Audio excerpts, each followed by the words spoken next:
అందరికీ నమస్తే. ఈరోజు 'భానుమతి' సీరియల్‌లో ఏం జరిగిందో తెలుసుకునే ముందు ప్లీజ్ సబ్స్క్రైబ్ మై ఛానల్.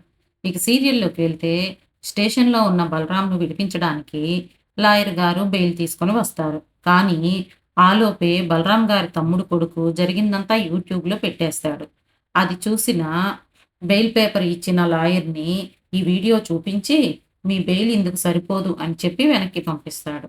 ఇది ఇలా ఉంటే బలరాం గారు తన కొడుకుతో, "నాకు ఈ పరిస్థితి తీసుకొచ్చిన ఈ అమ్మాయి ఎవరో నాకు తెలియాలి. కనుక్కో పార్దు" అని చెప్పి తన కొడుకుతో చెప్తూ ఉంటాడు.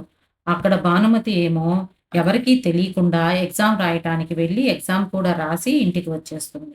ఇక స్టేషన్‌లో భానుమతి నాన్న ఓవర్ యాక్షన్ చేస్తూ, ఎవరు ఇదంతా చేశారో వాళ్ళ సంగతి చెప్పాలి అని చెప్పి అంటూ ఉంటాడు బలరాం గారితో.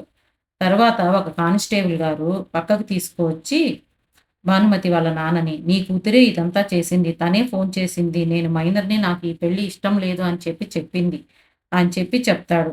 అప్పుడు రఘురాము ఏ తన కూతుర్ని తిట్టడానికి చాలా ఫాస్ట్‌గా వెళ్తూ సైకిల్ తొక్కుతూ వెళ్తూ ఉంటాడు. ఇక ఏం జరుగుతుంది అనేది రేపటి ఎపిసోడ్‌లో చూద్దాము. చూసిన వాళ్ళంతా please subscribe my channel. Thank you all.